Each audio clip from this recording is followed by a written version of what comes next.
Partisans de l'info libre, je vous salue. La nouvelle chaîne n'est pas encore vraiment lancée. Cette fois, le format du vidéo sera complètement différent. Je vais parler face à la caméra sous forme d'avatar, un peu comme je le fais en ce moment. J'attends juste de voir s'il y a assez d'abonnés et cela devrait prendre un peu de temps pour mettre tout ça au point. Mais en principe, vous aurez bientôt des super vidéos intéressantes. En attendant, je vais vous proposer des petites vidéos consacrées à l'actualité et en plus, vous en avez d'autres sur ma chaîne Odyssée pour vous tenir au courant des dernières évolutions. Alors, en ce moment, le monde entier se focalise sur le terrible tremblement de terre en Turquie qui a fait des dizaines de milliers de victimes et les théories les plus folles circulent et cela méritait bien une petite vidéo de mise au point. On va parler de la question que tout le monde se pose, du moins tous les complotistes. Est-ce que ces séismes auraient pu être provoqués? Puis on va parler de la théorie des alignements planétaires parce que, en dépit du fait que j'aborde ce thème depuis plus de 10 ans, il y en a qui n'ont toujours pas compris en quoi cela consiste et on terminera avec le charlatan du moment. Il s'appelle Frank Haugerbitz. Première question, peut-on déclencher un séisme de manière artificielle? La réponse est oui. Il y a des machines à séisme basées sur la MHD, il y a le système PAMIR, on peut également déclencher un séisme avec une bombe atomique placée au bon endroit, et il y a le système HARP, et il y a les armes à énergie dirigée, et il existe encore d'autres moyens insoupçonnés. Sachant cela, certains se sont mis à accuser les USA d'avoir déclenché ce séisme afin de punir la Turquie. Le contexte actuel s'y prête, le monde est en train de se diviser en deux camps, chaque pays doit choisir entre deux blocs, l'Ouest et l'Est, en prévision de la Troisième Guerre mondiale. Et la Turquie, elle voulait rester neutre, elle ne voulait pas rompre avec la Russie, et elle ne permettait pas non plus l'entrée dans l'OTAN de la Finlande et de la Suède. Et elle était en mesure de bloquer le passage de certains navires par le détroit du Bosphore en application de la Convention de Montreux, et donc elle posait un problème. Elle aurait été menacée, il y a déjà eu un attentat au moment d'Halloween, et juste avant les séismes, il y a des consulats qui ont reçu l'ordre de fermer à cause d'un risque d'attentat. Il y aurait aussi eu un navire sismique de l'armée américaine qui rôdait dans les parages, il y avait également le porte-avions George Bush, et donc avec tous ces éléments mis bout à bout, certains ont vu des preuves de la mainmise américaine dans le déclenchement artificiel du séisme. Et moi-même, quand on me posait la question, je répondais « Pourquoi pas? Récoltons les informations et attendons de voir. Je ne ferme aucune porte, je n'exclus aucune possibilité, mais je me garde bien d'affirmer quoi que ce soit en fonction d'un préjugé. Ça, c'est l'erreur fatale qui touche la plupart des gens, juger en fonction de leurs préjugés. » Alors, j'ai récolté les infos et je suis désolé de vous dire qu'à ce jour, il n'y a aucune preuve définitive de l'implication des USA. Les services secrets du monde entier, y compris ceux de la Turquie, font des recherches. Ils ont des gens calés, plein d'experts qui sont sur ce dossier. Il y a donc des suspicions, on a raison d'être suspicieux, mais cela ne suffit pas. Il faut apporter des preuves. Alors je vous dresse vite fait le tableau. Les géologues ont fait leur rapport. Le séisme a été causé par les interactions entre trois plaques. La plaque arabique a poussé la plaque anatolienne qui a été bloquée par la plaque eurasiatique. Les tensions ont duré environ 2 heures et pour résoudre l'équation, il y a eu une rupture le long de la faille est-anatolienne et la plaque anatolienne s'est alors décalée vers le sud. La rupture est de plusieurs mètres. Donc tout est logique, la zone était sous tension depuis des siècles et un tel séisme devait finir par arriver. Tout le réseau des failles s'est restructuré et alors il y a eu un nouveau séisme de magnitude 7,7 au niveau d'une autre faille. Le réseau des failles concernées s'étend jusqu'au Liban et même jusqu'en Israël. Vous me direz, il y avait des tensions le long des failles et les Américains ont peut-être fait exploser une bombe. Ce serait comme un pétard qui déclencherait une avalanche, oui, mais encore une fois, où est la preuve? Une telle explosion aurait été repérée et il faudrait forer des kilomètres en profondeur pour enfuir une telle bombe. Pareil pour HARP et tous les autres trucs, ils auraient été repérés. On ne peut pas inonder d'énergie une zone d'un pays moderne sans que celui-ci ou ses alliés ne le sachent. Sur le strict plan géophysique aujourd'hui, il n'y a aucune preuve définitive d'un déclenchement humain. Maintenant, regardons un domaine que je connais bien qui est celui des alignements planétaires. Pendant des années, j'ai fait des prédictions sismiques en me basant sur le principe que les planètes interagissent entre elles au moment où elles sont alignées avec le Soleil. En réalité, elles interagissent tout le temps, mais le Soleil agit comme une lentille qui focalise les faisceaux et alors quand la Terre rentre dans un tel alignement, le transfert d'énergie est concentré. Il y a de gros séismes comme celui de 2004, de 2010 et de 2011, tellement puissants qu'ils font basculer de quelques mètres l'axe de rotation de la planète, mais c'est un secret, il ne faut surtout pas le dire. Ces séismes s'accompagnent souvent d'éruptions volcaniques et parfois de super tempêtes. Tous ces cataclysmes sont dus à un excès d'énergie reçu par la Terre. Les astres agissent comme des condensateurs, le Soleil focalise cette énergie, un trou coronal apparaît à sa surface et il témoigne d'une ouverture dans le champ magnétique solaire, et c'est alors que les connexions magnétiques se font avec la magnétosphère terrestre. Voilà donc quel est le mécanisme de base. Bien sûr, je ne fais que résumer. Les choses sont un peu plus compliquées, mais en fin de compte, on arrive à prévoir la plupart des gros séismes. Il suffit d'avoir la date des alignements et de savoir quelles planètes ont accumulé de l'énergie. Il est plus difficile de les situer géographiquement. Pour cela, il faut faire appel à la théorie des échos de Paul Blott, au rayonnement ELR. Il y a aussi des satellites qui sont chargés de surveiller les zones à risque. En France, il y avait le satellite Déméter qui surveillait le rayonnement électromagnétique précédant les séismes. Alors le principe est enfantin, mais même après des années et des années d'explications, il y en a qui ne comprennent pas. Ce sont les sapiens. Ils ne comprennent rien à rien car leur cerveau est incapable de conceptualiser. Leur cerveau ne peut pas générer d'image mentale, quelque chose d'abstrait. Et donc discuter avec ces gens, c'est comme discuter avec une vache ou une poule, c'est une totale perte de temps. Alors voilà ce qui s'est passé le 6 février. Il y avait bien un alignement en cours avec Saturne, une planète très dangereuse qui a déjà déclenché pas mal de pics sismiques. Pour ceux qui ne le sauraient pas, le pic sismique d'une telle planète dure au moins 4 semaines et normalement il culmine 6 jours avant l'alignement astronomique, c'est-à-dire que les lignes du champ magnétique n'attendent pas que les planètes soient parfaitement alignées sur le même axe. Les connexions sont maximales 6 jours avant l'alignement, c'est ce que l'on a déjà vérifié des dizaines et des dizaines de fois. Cette fois, le gros séisme s'est produit 10 jours avant l'alignement, c'est-à-dire 4 jours avant la date prévue, et ça, c'est une anomalie. Ce n'est pas normal, c'est la seule anomalie que j'ai pu constater, et donc il faudra faire des recherches. Il faudra peut-être s'attendre à quelque chose d'énorme, quelque chose qui sort vraiment de l'ordinaire. Quoi qu'il en soit, au niveau du Soleil, le mécanisme que l'on connaît a fonctionné, trou coronal, connexion magnétique et gros séisme sur Terre. Maintenant, ceux qui veulent chercher la petite bête, ils peuvent également dire que les Américains auraient fait exprès de déclencher ce séisme au moment où le trou coronal était présent, et ce afin de camoufler leurs gestes. C'est une théorie, mais une fois de plus, il faut apporter des preuves. Il ne suffit pas de lancer des paroles en l'air. Les lumières que certains ont observées ne signifient rien. Il s'agit pour la plupart des lumières des transformateurs en train d'exploser au moment du séisme. Pareil pour les nuages, ils n'ont aucune signification particulière. Les nuages lenticulaires existent, on les trouve un peu partout. Maintenant que l'on a vu comment fonctionne le principe des alignements planétaires, on va parler du charlatan qui fout le bordel, qui sabote tout ce que je raconte depuis des années. Alors j'ai eu 2 problèmes. Ce type-là et le LHC du CERN.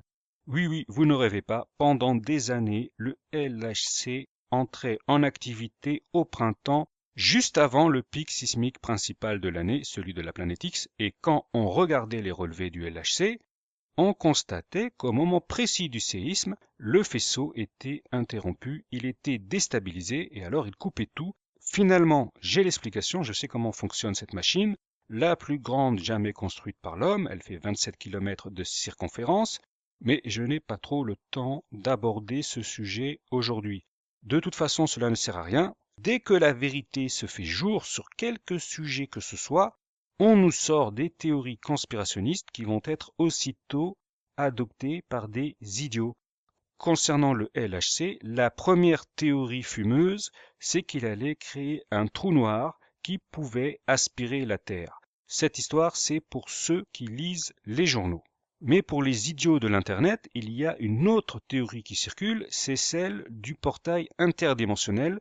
Alors, profitant de la ressemblance avec le portail de la série Stargate, il y en a qui ont émis l'hypothèse qu'un portail allait s'ouvrir et qu'on allait être envahi par une race insectoïde en forme de langouste ou de sauterelle au choix. Pour cela, il aura suffi d'une petite vidéo avec des extraits de la série Stargate et de la voix off d'une comédienne.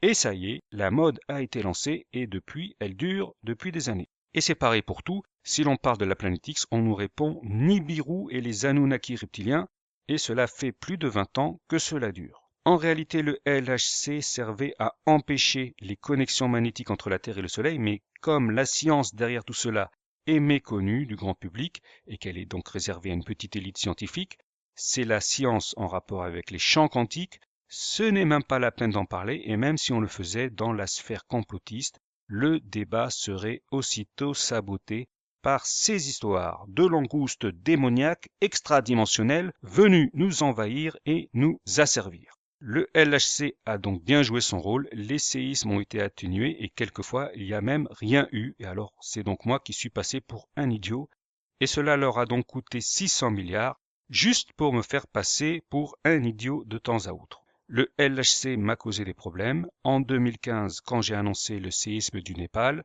pendant des semaines, c'était le calme plat. Le dragon avait gagné. Tous les gros séismes de magnitude 6 avaient disparu. Mais heureusement, dans la nuit du 24 au 25 avril, boum, il y a eu un super gros séisme de magnitude 7,7 et même 8,2 selon les géologues chinois. Et les jours suivants, il a été suivi par plusieurs autres séismes de magnitude 7 sur le reste du globe. Toute la planète a résonné pendant des semaines car l'équilibre avait été rompu. Mais pour les simples d'esprit, cette prédiction parfaite sur laquelle j'avais engagé ma réputation fut un échec, car selon eux, un séisme de magnitude 7 ce n'est rien du tout, et j'aurais annoncé quelque chose de plus gros. Selon eux, pourquoi pas un séisme de magnitude 10, ce qui est une chose impossible, car cela entraînerait la destruction de la planète entière. Mais évidemment, ils ne le savent pas car ce sont des ignares. Alors, en 2015, les idiots, sapiens et autres baltringues ne m'ont pas cru. J'annonce quelque chose d'improbable qui, contre toute attente, se réalise. Mais quand c'est un charlatan qui annonce vaguement un séisme sans même donner de date, c'est bon, lui, il le croit, ils le suivent et même ils le défendent. Je parle bien sûr de Frank Hugerbitz qui fait le buzz dans les médias et sur les réseaux sociaux.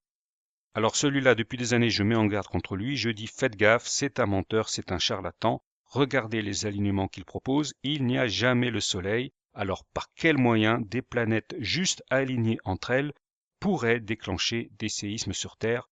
Frank Hugerbitz n'explique rien, il affirme lui-même ne pas proposer d'explications scientifiques, il ne parle pas des trous coronaux ni des connexions magnétiques.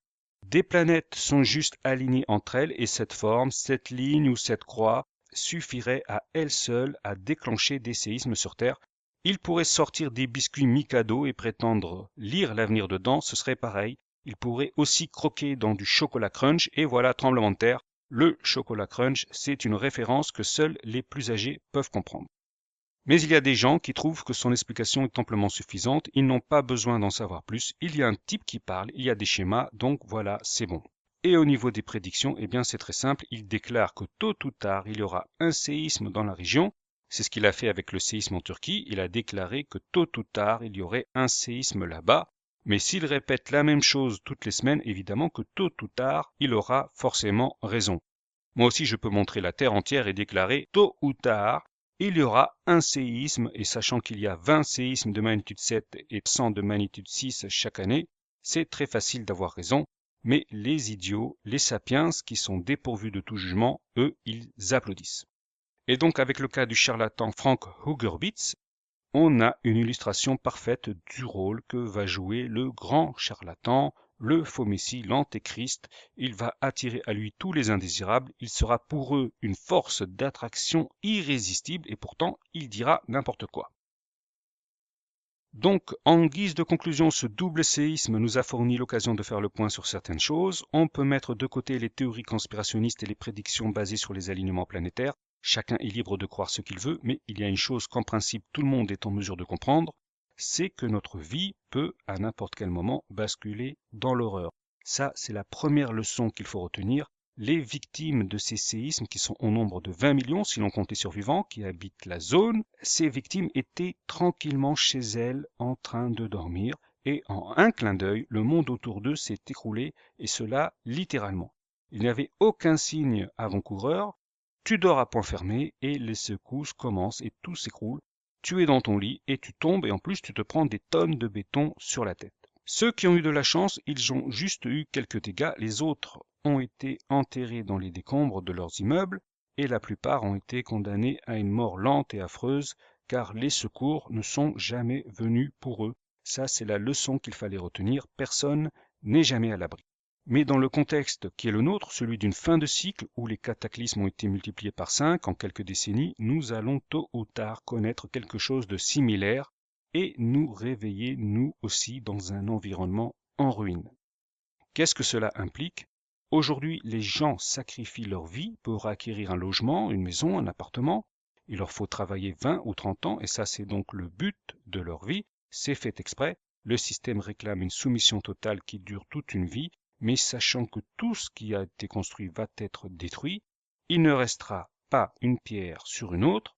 La perspective change. Cela ne sert à rien de tout sacrifier pour quelque chose qui de toute façon sera détruit.